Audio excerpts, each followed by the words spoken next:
আমি এখানে ছোট একটা বলের মধ্যে পর্যাপ্ত পরিমাণ পানি নিয়েছি আর এই পানির মধ্যে দিয়ে দিব 2 চা চামচ চুন।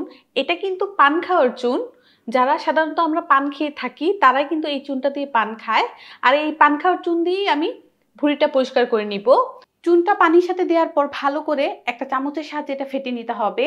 আর এই যে পানির সাথে চুনটাকে মিশিয়ে নিলাম। এখন আমি 2 টুকরো ভুঁড়ি এই চুন পানির মধ্যে দিয়ে দিব। তারপর হাত দিয়ে চেপে পানিতে ডুবিয়ে দিচ্ছি। এভাবে চুন পানির মধ্যে ভুঁড়িটাকে 20 থেকে 25 মিনিট রেখে দিচ্ছি। তাহলে 20 থেকে 25 মিনিট পর দেখাই। 20 মিনিট এই চুন পানির মধ্যে ভুঁড়ির টুকরোগুলো আমি ভিজিয়ে রেখেছিলাম। এখন এখান থেকে একটা টুকরো ভুঁড়ি আমি পিস নিয়ে নিচ্ছি। আর এই যে দেখুন, এটা কিন্তু উঠতে শুরু হয়েছে।